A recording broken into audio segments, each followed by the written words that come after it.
पर आप सभी का हार्दिक स्वागत। आज की इस क्लास में हम जगन्नाथ दास रत्नाकर जी द्वारा रचित उद्धव शतक के पदों को पढ़ते हुए उनके अर्थ को समझने का प्रयास करेंगे। पद संख्या 29 तक हम पिछली 3 क्लासों में पूरा कर चुके हैं और इस क्लास में हम पद संख्या 30 से शुरू करेंगे। तो पहले आप अगर पिछले पदों को पढ़ना है तो पहले की क्लासें देखें। चलिए अब हम पद संख्या 30 से शुरू करते हैं। श्री उद्धव के वचन ब्रजवासियों से।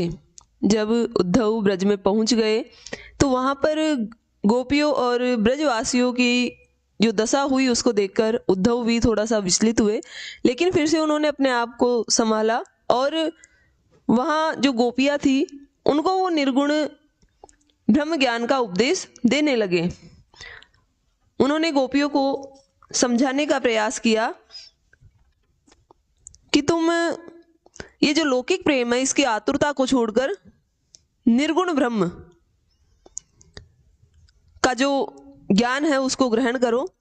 इसी क्रम में वो गोपियों से कहने लगी कि तुम अपनी आत्मा में ब्रह्म ज्ञान की ज्योति जलाओ और उसी से तुम अपार आनंद को, अपार सुख को प्राप्त कर सकती हो।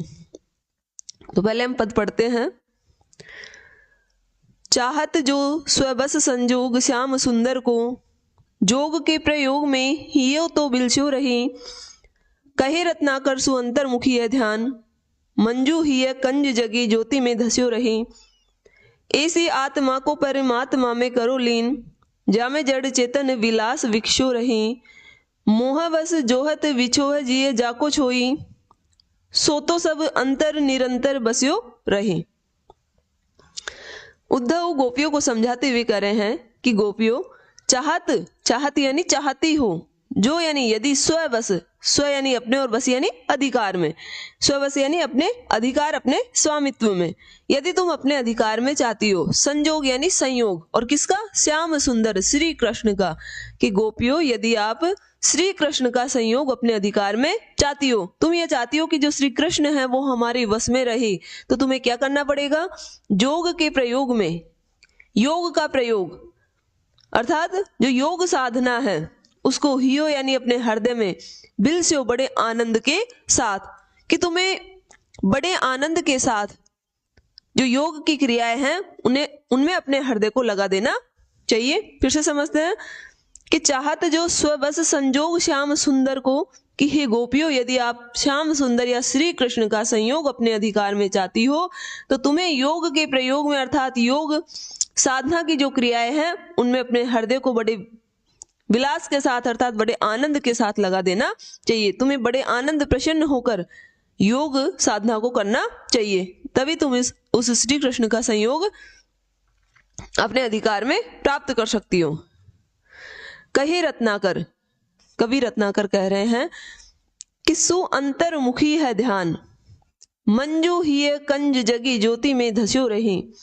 मंजू यानी होता है सुंदर, हिय हृदय, कंज यानी होगा कमल, तो हिय कंज का अर्थ होगा हृदय रूपी कमल।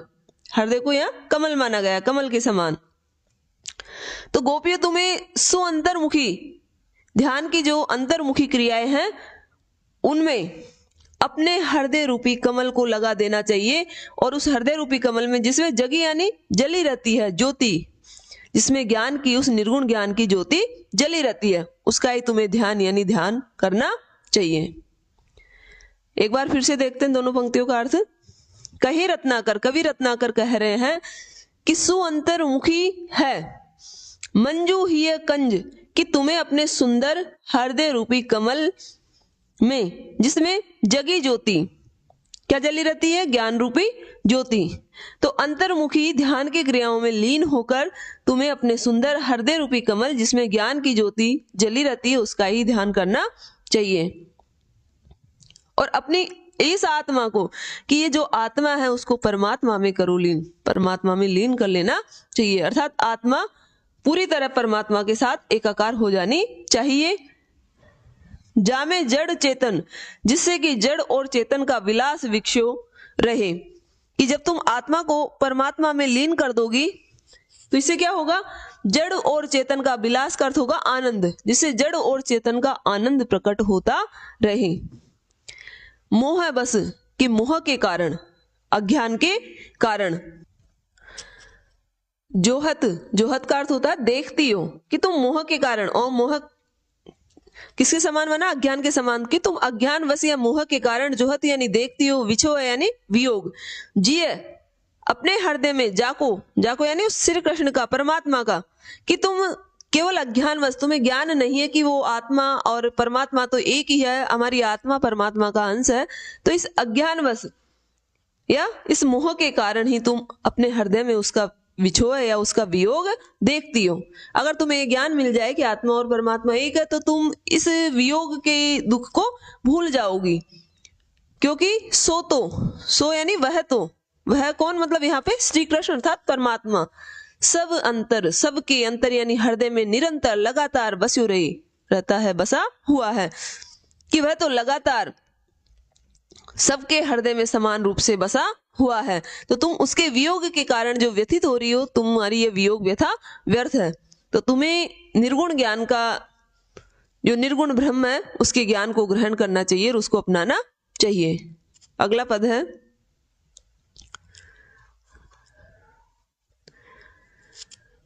पंच तत्व में जो सच्चिदानंद की सत्ता, सो तो हम तुम उनमें समान ही समोई हैं, कही रत्नाकर विभूति पंच भूत हु की, एक ही सी सकल प्रभूत नीमे पोई है। माया की प्रपंच ही सो भासत प्रभेद सभी, कांच फल कनि जो अनेक एक सोई है। देखो भ्रम पटल हुगारी ज्ञान आँखी निसो, कान सब ही में कान ही में सब कोई है। उद्धव कह रहे हैं गोपियों से कि पंच तत्व, जो 5 तत्व माने गए हैं, जिससे ये सारी पृथ्वी, ये सारी प्रकृति निर्मित है, तो 5 तत्व कौन से हैं? पृथ्वी, आकाश, अग्नि, जल और वायु। ये 5 तत्व जिससे सारा ब्रह्मांड निर्मित हुआ है। इन 5 तत्वों में उस सच्चिदानंद, सच्चिदानंद किसके लिए आया? परमात्मा के लिए, जो सत है, चित है, जो आनंद स्वरूप है, कि उस सत चित आनंद स्वरूप परमात्मा की सत्ता विराजमान है। कि 5 तत्व जिनसे पूरी प्रकृति मिलकर बनी हुई है, उन 5 तत्वों में एकमात्र जो सच्चिदानंद है, जो ईश्वर है, उसकी ही सत्ता विराजमान है। और वो जो सच्चिदानंद है, वो परमात्मा है, वो हम में, तुम में, उनमें, यानी उस श्री कृष्ण में समान ही समोई है, समान रूप से समाया हुआ है, अर्थात उसमें कोई अंतर नहीं है। चाहे तुम्हारे हृदय के भीतर देखो, चाहे हमारे हृदय के भीतर, या श्री कृष्ण के हृदय के भीतर देख लो, हम में, तुम में, उनमें वह समान रूप से समाया हुआ है। कहे रत्नाकर, कवि रत्नाकर कह रहे हैं कि, कहे रत्नाकर, कवि रत्नाकर कह रहे हैं कि विभूति, विभूति यानी वैभव या अंश, पंचभूत, जो ऊपर हमने पढ़े 5 तत्व, कि उन 5 तत्वों का जो वैभव है, या उन 5 तत्वों का जो अंश है, वो एक ही सी, मतलब एक जैसा, समान रूप से सकल प्रभूतनी, सकल यानी सारे, और प्रभूतनी का अर्थ होगा प्राणियों में, पोई है, पाया गया है, या सन्निहित है, या शामिल है। कि 5 जो तत्व है, उनका वैभव सारे प्राणियों में, संसार के जितने भी प्राणी हैं, उन सारे प्रभूत ने सारे प्राणियों में एक समान रूप से विद्यमान है, अर्थात उन 5 तत्वों में कोई अंतर नहीं है। वो समान रूप से, उनका जो अंश है, वो समान रूप से संसार के सारे प्राणियों में विद्यमान है। लेकिन हमको क्या दिखाई देता? भेद दिखाई देता, अंतर दिखाई देता। उसका कारण क्या है? कि माया के प्रपंच ही सो भासत, भासत यानी दिखाई देता है, प्रभेद, भेद, कि माया के प्रपंच के कारण, इस मोह के कारण या अज्ञान के कारण ही ये जो भेद है वो हमें दिखाई देता है। कि वो सब जो तत्वों का अंश है वो समान रूप से विद्यमान है, लेकिन समान रूप से विद्यमान होने के बाद भी हमें जो भेद या अंतर दिखाई देता है, वो किसके कारण दिखाई देता है? माया के प्रपंचों के कारण। ये माया ही हमें भेद दिखाती है। किस प्रकार से? ये नीचे की पंक्ति में उदाहरण अलंकार है कि कांच फल कनी, कि कांच के टुकड़ों में जो जिस प्रकार अनेक एक सोई है, कि एक जो प्रतिबिंब है, एक आदमी का प्रतिबिंब अनेक रूपों में दिखाई देता है। कि मान लो कांच है, कांच का बड़ा टुकड़ा है और उसको तोड़कर उसके छोटे छोटे टुकड़े कर दिए, तो हर टुकड़े में उस टुकड़े की साइज के अनुसार हमें अपना प्रतिबिंब अलग अलग दिखाई देगा। जबकि आदमी एक ही है, उसका भी प्रतिबिंब है, तो प्रतिबिंब भी समान है, लेकिन कांच के टुकड़ों की आकृति के अनुसार वो प्रतिबिंब हमें अलग अलग दिखाई दे रहा है। उसी प्रकार माया के प्रपंच के कारण हमें जो ये भेद है वो दिखाई देता है। तो गोपियों तुम क्या करो, देखो भ्रम पटल, अपने इस भ्रम पटल को उघाड़ यानी उगाड़ कर, कि भ्रम का जो पटल यानी पर्दा तुम्हारी आंखों पर क्या पड़ा हुआ है, भ्रम का या अज्ञान का पर्दा पड़ा हुआ है। तो इस अज्ञान के पर्दे को उघाड़ यानी उगाड़ कर ज्ञान आंखी नीसो, ज्ञान की आंखों से तुम देखो। कान सब ही में, जो काना है, जो श्री कृष्ण है, वो सब ही में, सभी प्राणियों में विराजमान है, विद्यमान है, और कान ही में सब कोई है, और काना में सभी प्राणी विद्यमान है। अर्थात कृष्ण में और तुम में या हम में कोई अंतर नहीं है, वह सभी के हृदय में समान रूप से विराजमान है। लेकिन तुम्हें ये जो वियोग व्यथा साल रही है, वियोग व्यथा पीड़ित कर रही है, वो अज्ञान के कारण है। अज्ञानवश तुम्हें, अर्थात तुम्हें इस बात का ज्ञान ही नहीं है कि कृष्ण और हम एक ही है, इसी कारण तुम उसके वियोग में तड़पती रहती हो। अतः तुम अपने ज्ञान की आंखों से देखो, तुम्हें सब में काना और काना में सब दिखाई देंगे। अगला पद है, सोई कान सोई तुम, सोई सब ही अलखऊ, घट घट अंतर अनंत श्याम धन को, कहे रत्नाकर न भेद भाव ना सो भरो, बारी दियो बूंद के विचारी बिछुरन को, अविचल चाहत मिलाप तो मिलाप त्यागी, जोग जुगती करी जुगावी ज्ञान धन को, जीव आत्मा को परमात्मा में लीन करो, छीन करो तन को न दीन करो मन को। इसमें उद्धव वही गोपियों को समझाते हुए कह रहे हैं कि सोई कान वही कृष्ण है, सोई तुम वही तुम हो, और सोई सभी, और सब में भी वही परमात्मा विराजमान है। जिस सच्चिद आनंद स्वरूप परमात्मा की बात उन्होंने की है, तो ये कहना चाह रहे हैं कि सोई कान, कि वही कृष्ण में विद्यमान है, सोई तुम और वही तुम में विद्यमान है, सोई सब ही लखो, और सबके अंदर जो संसार के जितने भी प्राणी उन सब में भी वही लखो यानी दिखाई देता है। कहने का भाव यह है कि जो परमात्मा है वो सभी प्राणियों के हृदय में विराजमान है। घट घट अंतर अनंत श्याम, ये धन की जगह आएगा घन, श्याम घन, अर्थात श्री कृष्ण, जो श्री कृष्ण है। श्याम घन का मतलब जो जिनका बादलों का जैसा सांवला रंग है जिसका, तो श्याम घन अर्थात जो श्री कृष्ण है, कैसे अनंत, वो अनंत श्री कृष्ण। घट घट, प्रत्येक के घट घट में, प्रत्येक के हृदय में, अंतर, अंतर का अर्थ होता है हृदय, घट घट अंतर, प्रत्येक प्राणी के हृदय में विराजमान है। कहे रत्नाकर, कवि रत्नाकर कह रहे हैं कि न भेद भावना से भरो, कि तुम इस तरह की भेद भावना से मत भरो। कौन सी, कि वारिधि और बूंद के विचारी बिछुरन को, वारिधि, वारिधि बोलते हैं समुद्र को, कि तुम समुद्र और बूंद के बिछुड़ने का, बिछुड़ने यानी बिछुड़ने का, विचारी करके, कि तुम समुद्र और बूंद के बिछुड़ने का विचार करके भेद भावना से मत भरो। कहने का यह तात्पर्य है कि समुद्र, उसमें भी क्या होता है जल, और एक बूंद, पानी की छोटी सी बूंद लो, उसमें भी क्या होता है जल। लेकिन हम ये मान बैठते हैं कि समुद्र अलग है और बूंद अलग है, और ये अंतर हमने किसके कारण माना, उनके आकार के कारण। समुद्र का आकार बड़ा होता है और बूंद का आकार छोटा सा होता है, लेकिन दोनों में क्या है, समुद्र में भी जल है और उस बूंद में भी जल है। तो जब दोनों मिल जाते हैं, जब वो बूंद समुद्र में गिर जाती, दोनों मिल जाते हैं, तो दोनों में अभेद स्थापित हो जाता है, अर्थात समुद्र और उस बूंद में कोई अंतर नहीं रह जाता। लेकिन हमें ज्ञान नहीं है इस चीज का, इस कारण हम उस समुद्र और बूंद को क्या मान बैठते हैं, अलग मान बैठते हैं। तो हमारी जो आत्मा भी है वो क्या है, उस बूंद के समान एक छोटा सा अंश है, और जो परमात्मा है उस वारिधि, उस समुद्र के समान विशाल है। तो जिस प्रकार समुद्र और बूंद में हम अंतर समझ बैठते हैं, उसी प्रकार हम आत्मा और परमात्मा में अंतर समझ बैठते हैं। और जैसे ही समुद्र उस बूंद, जो बूंद है वो समुद्र का हिस्सा बनती है, दोनों में अभेद स्थापित हो जाता है, उसी प्रकार हमारी आत्मा और परमात्मा में भी क्या है, अभेद संबंध है।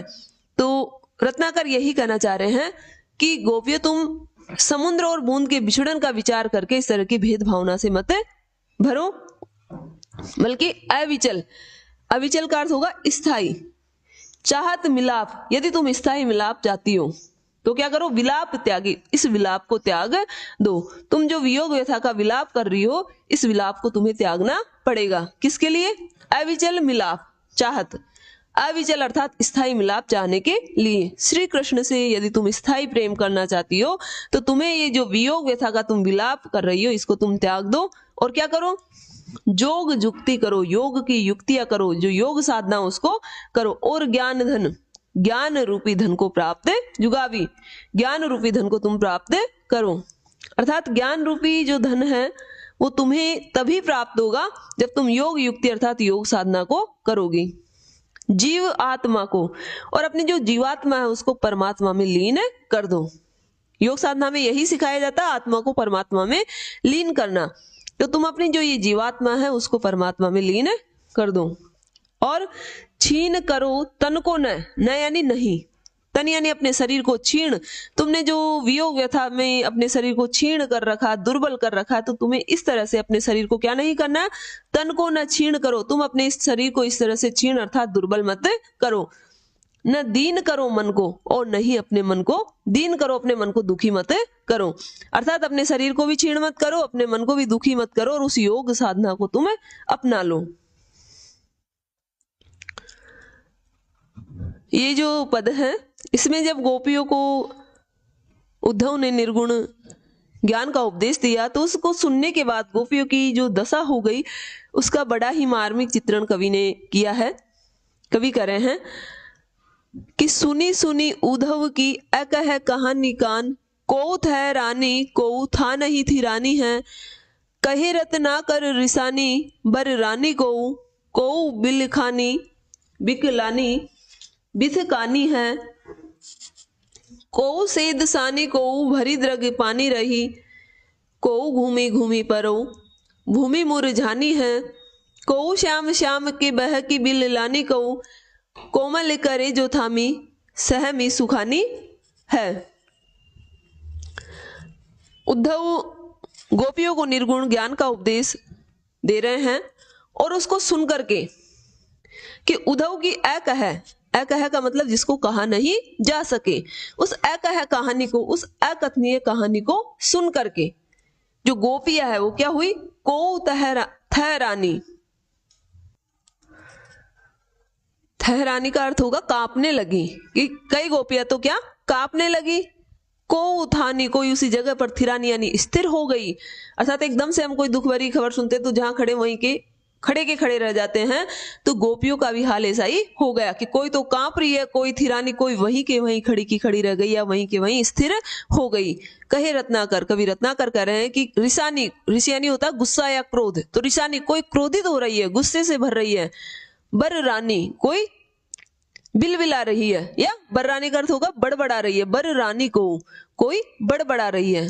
को बिलखानी, और कई गोपियां क्या बिलखानी यानी बिलख रही है, दुख से वो बिलख रही है। बिकलानी कोई बड़ी विकल हो रही है।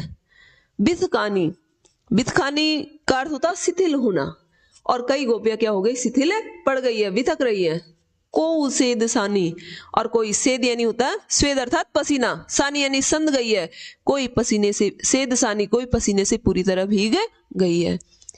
को भरी द्रग पानी, और कई गोपियों ने द्रग यानी अपने नेत्रों में पानी भर लिया, अर्थात उनकी आंखों से आंसू बह रहे हैं। को घूमी घूमी, कोई घूमी घूमी का अर्थ होगा मतलब घूम गई, अर्थात उन्हें चक्कर आ गए हैं। परऊ भूमि, और भूमि पर पड़ गई है। कई जो गोपियां है वो घूम करके चक्कर खा करके भूमि पर पड़ गई है, मुरझानी बेहोश हो गई है। को श्याम श्याम के बह की, कोई बहक कर क्या बोल रही है, श्याम श्याम, कोई कृष्ण कृष्ण को पुकारते हुए इस तरह बहक कर बिल बिलानी, बिल बिला रही है। कोमल करे जो थामी, कई गोपियों ने अपने कोमल कलेजे को, अपने कोमल हृदय को थाम लिया है। और सहमी, वो सहमी सी खड़ी हुई है, सुखानी एकदम सूख गई है, अर्थात निस्तेज हो गई है। तो उस निर्गुण ज्ञान के उपदेश को सुनकर जो गोपियां है उनकी दशा है वो बड़ी खराब हो गई है। अगला पद है, अब उद्धव ने अपनी बात है वो गोपियों के सामने रखी। अब गोपियां उद्धव से क्या कह रही है, देखो, गोपी वचन उद्धव के प्रति।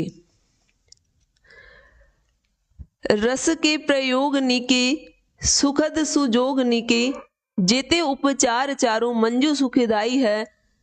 तिनके चलावन की चर्चा चलावे कौन, देत ना सुदर्शन हूँ या सुधी सिराई है, करत उपाय ना सुभाए लखी नारी निको, भाई क्या अनारिनी को भरत कनाई है, हया तो विषम ज्वर वियोग की चढ़ाई है, पाती कौन रोग की पठावत दवाई है।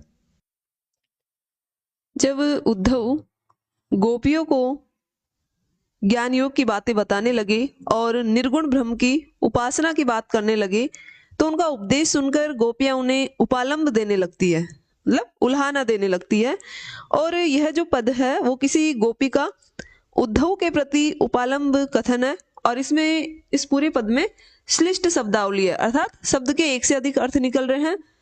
इसलिए यहाँ पर दो अर्थ निकलेंगे, एक तो वियोग के पक्ष में और एक विषम ज्वर तेज बुखार के अर्थ में। तो हम पहले वियोग के संदर्भ में इसके अर्थ को समझते हैं। गोपियां उद्धव से क्या कह रही हैं कि रस, पहले कुछ शब्दों का हम अर्थ समझेंगे उसके बाद पद का अर्थ समझेंगे। रस का अर्थ होता है एक तो आनंद और दूसरा अर्थ होगा औषधि, मतलब जो औषधि है वो भी जड़ी बूटी इत्यादि के रस से बनती है। तो एक अर्थ हमने समझ लिया आनंद और दूसरा होगा औषधि। चारु यानी सुंदर और मंजू भी वही सुंदर होता है। सुदर्शन, सुदर्शन का सु यानी होता अच्छा और दर्शन मतलब दर्शन देना, तो जिसके दर्शन से सुख मिले अर्थात सुखदायी दर्शन। और सुदर्शन का दूसरा अर्थ होगा सुदर्शन नामक चूर्ण। सुधि यानी होता है याद, सिराई यानी होता खत्म कर देना या समाप्त कर देना। नारिनी, नारिनी एक अर्थ होगा नारियों के संदर्भ में, स्त्री के संदर्भ में, और दूसरा अर्थ होगा इसका नाड़ियां, हमारे जो शरीर की नाड़ी होती है। अनारी, अनारिनी, अनाड़ी, जो व्यक्ति काम में निपुण नहीं हो, किसी काम को पूरी तरह से या ढंग से नहीं करे उसको बोलते हैं अनाड़ी। पठावत यानी भेजना। अब हम अर्थ समझते हैं। गोपियां उद्धव से कह रही है कि रस के प्रयोग निके सुखद सुजोग निके, कि है उद्धव आनंद के अवसर कि रस के प्रयोग कि आनंद के प्रयोग करने के जितने भी सुखद और सुंदर उपचार यानी उपाय हैं। अर्थात गोपियां ये कहना चाह रही है, उद्धव ने गोपियों को समझाया कि तुम ज्ञान योग को अपनाओ, निर्गुण ब्रह्म की उपासना करो, इससे तुम्हें आनंद मिलेगा। तो उसी का जवाब देते हुए गोपी कह रही है कि रस के प्रयोग नहीं कि आनंद के प्रयोग के जितने भी सुखद और सुखदायी उपाय तुम बता रहे हो कि इन उपायों को गोपियों तुम अपना लो, तुम्हें सुख की प्राप्ति हो जाएगी। तो आनंद के प्रयोग के जितने भी सुखद और सुखदायी उपाय हैं उनके चलावन की चर्चा, चलावे गुण उनकी चर्चा चलाना अब व्यर्थ है। अर्थात गोपियां उद्धव को यह समझाना चाह रही है कि तुम जितने भी आनंद के उपाय हमें बता रहे हो वो उपाय हमारे लिए व्यर्थ है, हमें तो श्री कृष्ण का दर्शन पाकर ही आनंद मिल सकता है। कि देत ना सुदर्शन हूं, वो जो श्री कृष्ण है वो सुदर्शन, सुख देने वाले दर्शन, अर्थात वो मथुरा में जाकर हम इतना भूल गए कि अब तो वो अपने सुखदायी दर्शन भी हमें नहीं देते। सुधी सिराई, उन्होंने हमारी यादों को भुला दिया है। करत उपाय ना, कोई उपाय नहीं करते। सुभा यानी स्वभाव को, लखी यानी देख कर, नारी नहीं हम स्त्रियों, हम जो गोपियां हैं जो वियोग में व्यथित है, हमारे ऐसे स्वभाव को देखकर भी वो कोई उपाय नहीं कर रहे, अर्थात हमारी विरह व्यथा को दूर करने का प्रयास नहीं कर रहे हैं। भाई क्या नारी, वो अनाड़ी क्यों बने हुए हैं? कृष्ण के लिए आया है कि कृष्ण अब क्या बन गए, अनाड़ी बन गए हैं या फिर अरसिक। पहले तो यहाँ पर जब वो ब्रज में हमारे साथ रहते थे, हमारे साथ रास लीला करते थे तो बड़े रसिक बने हुए थे, लेकिन क्यों अनारिन, वो अब वहां जाकर अरसिक क्यों हो गए हैं? और हमको क्या हुआ, विषम ज्वर वियोग, वियोग का वियोग रूपी विषम ज्वर चढ़ा हुआ है। विषम ज्वर का मतलब तेज बुखार, और तेज बुखार किसको माना, वियोग को।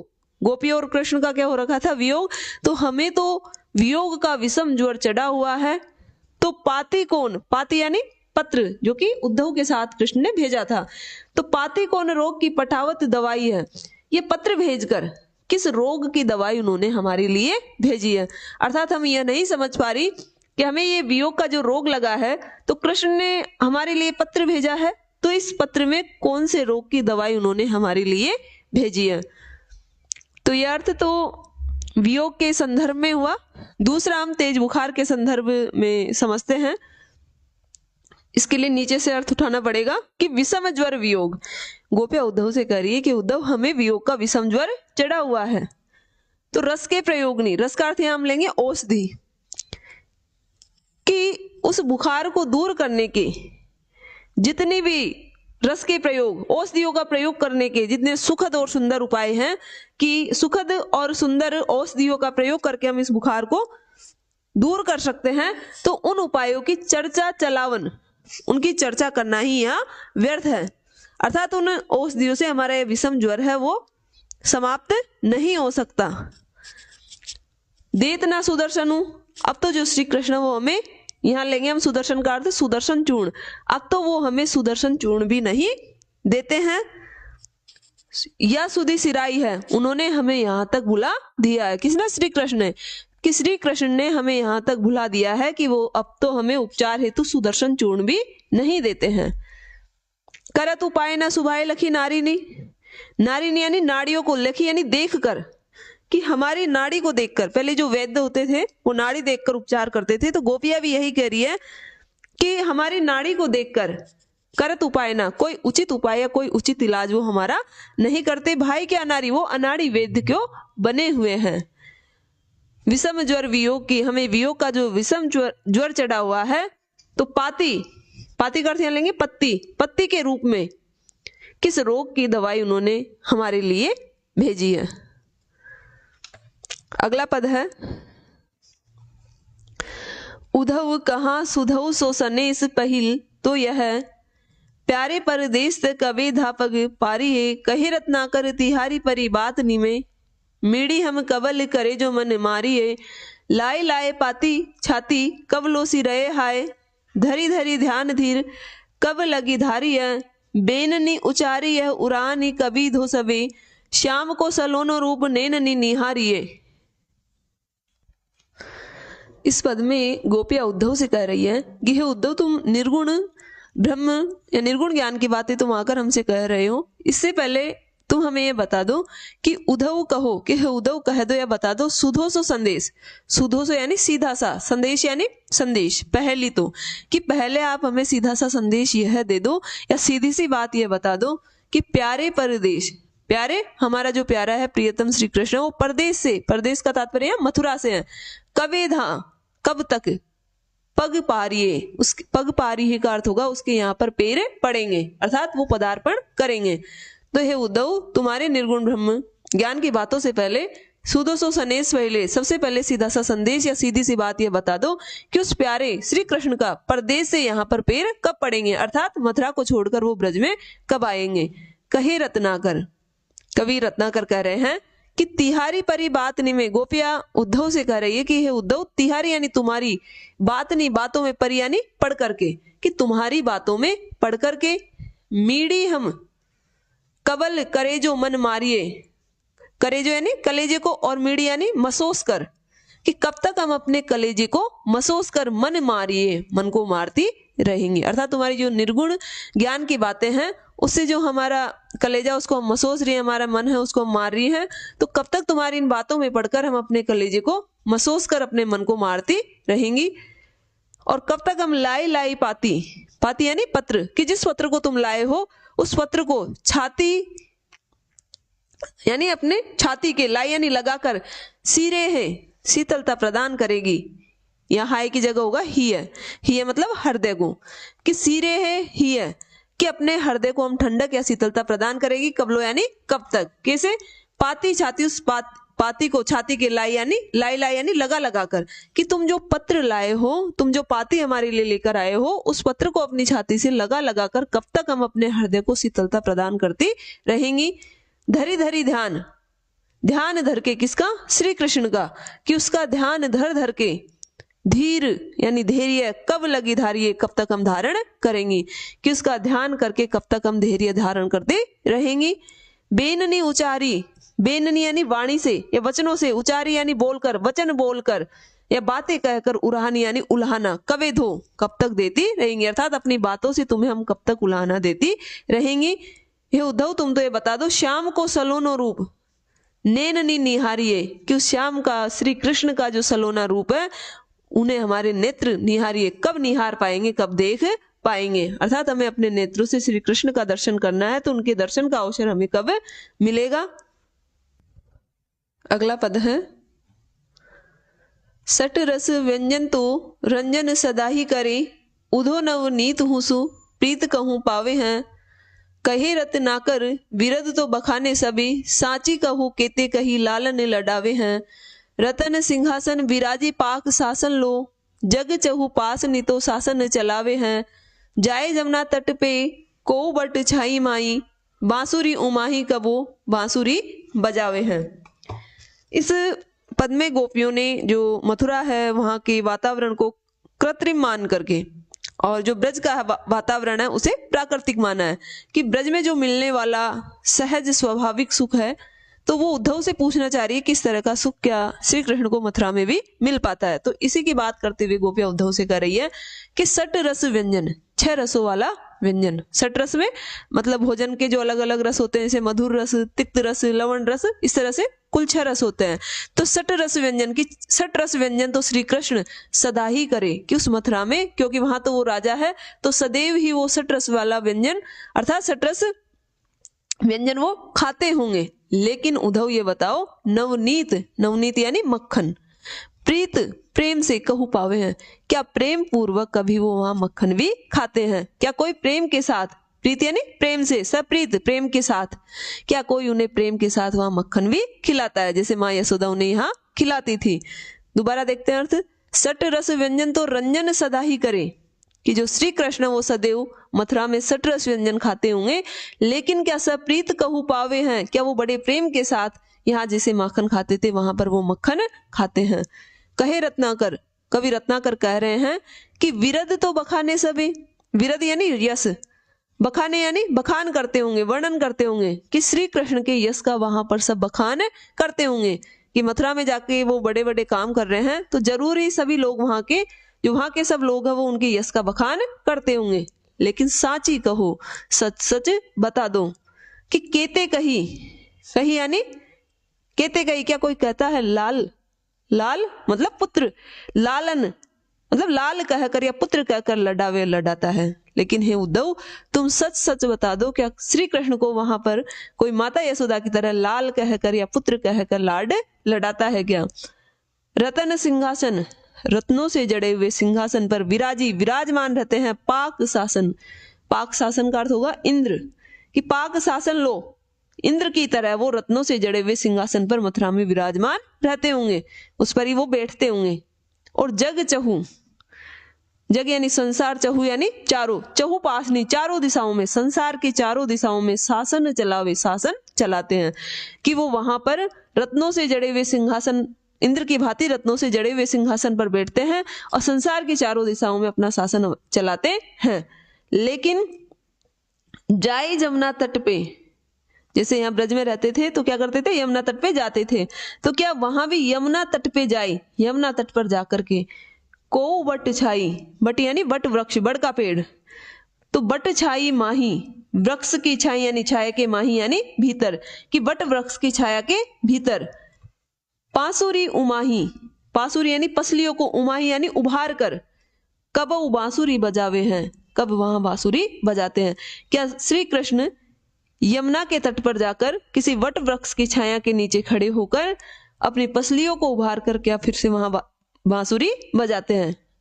जब हम बांसुरी बजाते हैं तो तेज फूंक मारनी पड़ती है और इससे पसलियां उभर जाती है। तो इसी बात को गोपियां कह रही है कि क्या श्री कृष्ण ब्रज की भांति वहां मथुरा में भी जाकर यमुना तट पे जाते हैं, बट छाई माई किसी वट वृक्ष की छाया के नीचे खड़े होते हैं, और पांसुरी उमाही क्या अपनी पसलियों को, जब वो फूंक मारते हैं तो उनकी पसलियां क्या उभर आती होगी, तो क्या पसलियों को उभार कर बांसुरी बजावे वो बांसुरी बजाते हैं? तो इन सब बातों को जो गोपियां है वो उद्धव से पूछना चाह रही है। अगला पद है, कान दूत केद ओ ब्रह्म दूत है पधारे आप, धारे प्रण फेरन को मति ब्रज बारी की, कहे रत्नाकर पई प्रीति रीति जानत ना, ठानत अनीति आनी नीति ले अनारी की, मानो हम कान ब्रह्म एक ही कहो जो तुम, तो हूँ हमें भावती न भाव न अन्यारी की, जेहि बनी बिगड़ी न बारी दिता ब्यारी दी की, बूंदता विलेहे बूंद विवस विचारी की। इस पद में जो गोपिया है वो उद्धव से कह रही है कि हे उद्धव, तुम हमें सच सच बताओ कि कान दूत, कि तुम कान यानी कृष्ण के दूत हो या ब्रह्म दूत? कि तुम यहाँ पर कृष्ण के दूत बनकर आए हो या ब्रह्म के दूत, क्योंकि उद्धव वहां जाकर ब्रह्म ज्ञान की बातें कर रहे थे। तो गोपियों ने उद्धव से पूछा कि उद्धव तुम कान्हा के दूत हो या ब्रह्म के दूत के रूप में आप यहाँ पर पधारे हो। ऐसा लगा है कि धारे यानी धारण कर लिया प्रण, तुमने यह प्रण धारण कर रखा है या यह प्रण लेकर आए हो। फेरन यानी फेरने का, मति यानी बुद्धि, ब्रज बारी ब्रज बालाओं की, कि ब्रज बालाओं की मति फेरन, तुम वहीं से यह प्रण धारण करके आए हो कि मुझे ब्रज में जाकर क्या करना है, ब्रज बारी मति फेरन, ब्रज बालाओं की मति को फेरना है। हम श्री कृष्ण से प्रेम करती है, अनन्य हम उसकी प्रेमिका है, लेकिन तुम हमारी बुद्धि को फेर करके हमें निर्गुण ब्रह्म के उपासना की बात कर रहे हो। तो हमको ये लगता है कि धारे प्रण फेरन को मति ब्रज बारी, कि तुमने ब्रज बालाओं की मति को फेरने का प्रण धारण कर रखा है। कहे रत्नाकर, कवि रत्नाकर कह रहे हैं कि गोपिया उद्धव से कह रही है कि पे यानी पर प्रीति रीति जानत ना, पे यानी दूसरी प्रेम की रीति हम नहीं जानते, हम तो श्री कृष्ण से ही प्रेम करते हैं, हम प्रेम की कोई दूसरी रीति नहीं जानते हैं। ठानत अनीति, तुमने तो अनीति ठान ली है। आनी नीति, यह नीति लाकर, अनाड़ी अनाड़ी की भांति तुम ये ब्रह्म ज्ञान की नीति यहां ला करके तुमने तो अनीति करने की ठान रखी है। फिर कह रही है गोपियां कि मान्यो हम ये मान लेती है उद्धव, तुम ये कह रहे हो कि कृष्ण और गोपियों में मतलब संसार के हर प्राणी में जो परमात्मा वो व्याप्त है, उसमें कोई भेद नहीं है। तो हम भी मान्यो हम भी ये मान लेती है कि कान ब्रह्म एक ही कहो, जो तुम ये कह रहे हो कि काना और ब्रह्म एक ही है, तो हमने इस बात को स्वीकार कर लिया है। तो हूं हमें भावती न भावना अन्यारी की, फिर भी इस बात को स्वीकार करने के बाद भी ये अन्यारी की, ये अभेद की जो भावना है, ये अलग होने की जो भावना है, वो न भावती हमें अच्छी नहीं लगती। हम अपने श्री कृष्ण से अलग नहीं हो सकते। फिर पिछले पद में जो उद्धव ने समुद्र और बूंद का उदाहरण दिया था, तो उसी का जवाब देते हुए गोपियां कह रही है कि तुमने कहा था कि समुद्र और बूंद की वियोग का विचार करके तुम दुखी मत हो, तो जेही बनी बिगड़ी न वारिदता वारिदी की। ठीक है कि समुद्र और बूंद एक ही है क्योंकि दोनों में जल है, लेकिन बारिदी यानी समुद्र की बारिदिता, बारिदिता का अर्थ होगा विशालता। न बनी बिगड़ी, समुद्र की जो विशालता है उसका कभी कुछ नहीं बिगड़ता है, लेकिन बूंदता बिले है, बूंद विवश विचारी, लेकिन जो बूंद है वो बूंद कैसी होती है, छोटी सी, इसलिए बूंद को बताया विवश और बिचारी। लेकिन उस विवश और बेचारी जो बूंद है उसका बूंदता बिले, उसका अस्तित्व ही समाप्त हो जाता है।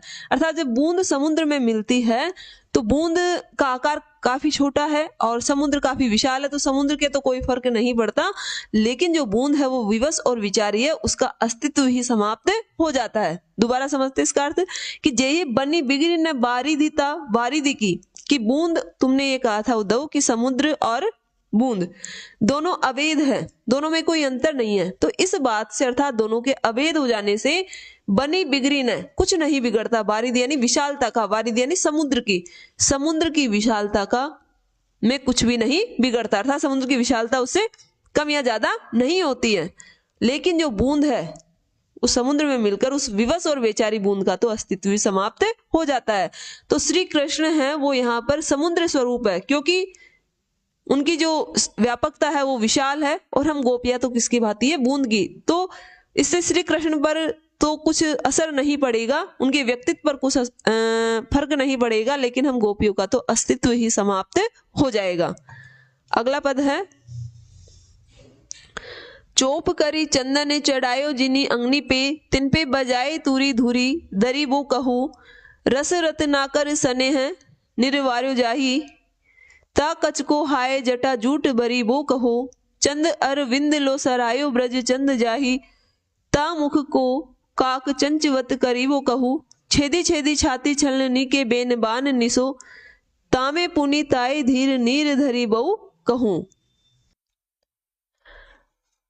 इस पद में गोपिया उद्धव से निर्गुण ब्रह्म का खंडन करते हुए कह रही है कि चोप करी, चोप करी का अर्थ होता उत्साह के साथ, बड़े चाव के साथ, चंदन चढ़ायो, चंदन लगाया था जिन अंगनी, शरीर के जिन अंगों पर, कि हमने श्री कृष्ण के साथ रहते हुए कि बड़े उत्साह के साथ शरीर के जिन अंगों पर चंदन का लेप किया था। हे उद्धव, अब तुम क्या कर रहे हो, तिन पे यानी उन पर, शरीर के उन अंगों पर, बजाए तूरी, बजाकर, तूरी एक वाद्य यंत्र होता है जिसको बोलते हैं हम तुरही, तो बजाई तुरी, तुर ही बजा करके, धूरी, धूरी यानी धूल, दरीबो यानी मलने की, कहो यानी कह रही हो कि जिन शरीर के अंगों पर हमने चंदन को बड़े उत्साह के साथ लेप किया था, शरीर के उन अंगों पर अब तुम धूरी दरीबो कहे, धूल मलने की बात कह रहे हो, तो तुम्हारी ये बात क्या है? अनुचित है। रस रत्नाकर, रत्नाकर जी कह रहे हैं कि स्नेह निर्वार्यो जाही, गोपिया उद्धव से करी कि उद्धव कि स्नेह यानी बड़े प्रेम के साथ, निर्वार्यो का अर्थ होता है सुलझाया था, जाही ता कच, कच यानी होता है बाल, कि हमारे जिन बालों को, ता कच जिन बालों को, स्नेह निर्वायो स्नेह के साथ, प्रेम के साथ सुलझाया था, किसने? श्री कृष्ण ने, कि जिन बालों को श्री कृष्ण ने प्रेम के साथ सुलझाया था, हाय जटा जूट बरीबो कहे, अब तुम उन्हें जटा जूट बांधने की बात कर रहे हो। तुम हमसे कह रहे हो कि तुम ज्ञान योग को अपना लो और अपना जूड़ा जो योगी है उसकी भांति बांध लो, तो ये हमारे लिए असंभव है।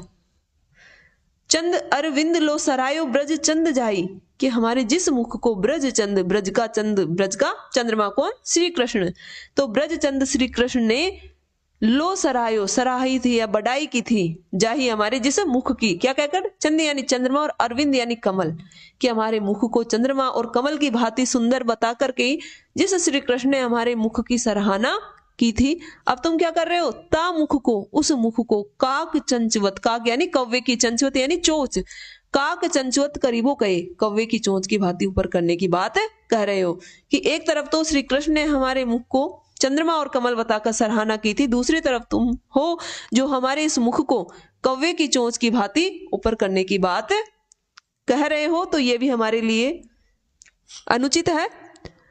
हे उद्धव तुम क्या कर रहे हो? छेदी छेदी छाती छलनी के बेन बाननी, जो उद्धव के बेन यानी वचन, वचनों को कैसा माना गोपियों ने? बाननी, बाण की भांति, और बाण क्या कर देता है? छेद, तो बेन बाननी वचन रूपी बाणों से, कि उद्धव तुम्हारे जो वचन है वो हमें किसकी भांति लग रहे हैं? बाण की भांति, तो बेन बाननी सो, तुम अपने वचन रूपी बाणों से हमारी छाती में छेद कर करके, हमने हमारी छाती को क्या बना दिया? तुमने छलनी बना दिया है।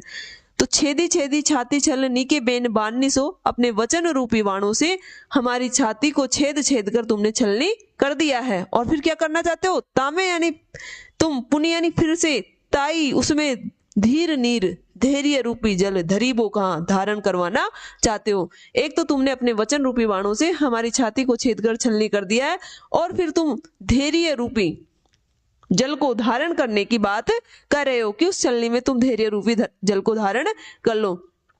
तो जिस प्रकार से चलनी में जल नहीं रुक सकता, उसी प्रकार से ये निर्गुण ब्रह्म ज्ञान का उपदेश लेकर हम धैर्य धारण नहीं कर सकती है। अगला पद है,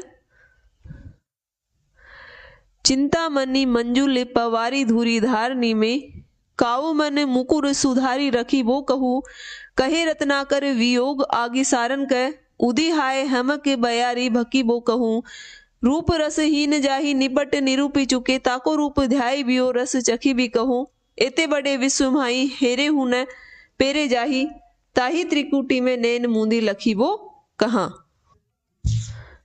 इस पद में गोपिया उद्धव से कह रही है कि हे उद्धव, कृष्ण के प्रेम को उन्होंने चिंतामणि माना है, और जो निर्गुण ब्रह्म ज्ञान की बातें उन्हें कांच के टुकड़े की भांति माना है। तो गोपिया कह रही है कि उद्धव, चिंतामणि मंजुल, मंजुल यानी सुंदर, चिंतामणि कृष्ण का प्रेम रूपी चिंतामणि, कि कृष्ण की प्रेम रूपी जो चिंतामणि, और वो कैसी है? सुंदर। तो उस सुंदर चिंतामणि को पवारी यानी फेंक कर, धूरी धारनी, धूल धारण करने की बात तुम हमसे कह रहे हो कि उद्धव, उस सुंदर कृष्ण के प्रेम रूपी चिंतामणि को फेंक कर तुम हमसे धूरी धारणी, अपने शरीर पर धूल धारण करने की जो बात कर रहे हो, ये उचित नहीं है।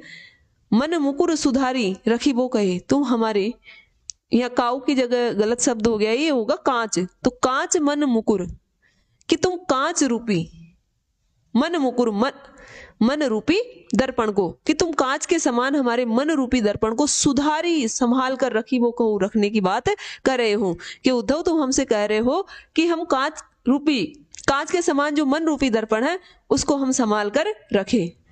कहे रत्नाकर, कवि रत्नाकर कह रहे हैं कि गोपियां उद्धव से कहने लगी कि वियोग आगी सारण, कि हमारी जो वियोग की आग है, ये वियोग रूपी जो अग्नि है, उसको सारण यानी शांत करने के लिए, तो वियोग आगी सारण, कि वियोग की अग्नि को शांत करने के लिए हे उद्धव, हमक यानी हमको, बयारी यानी हवा को, भकीबो यानी खाने की बात कर रहे हो।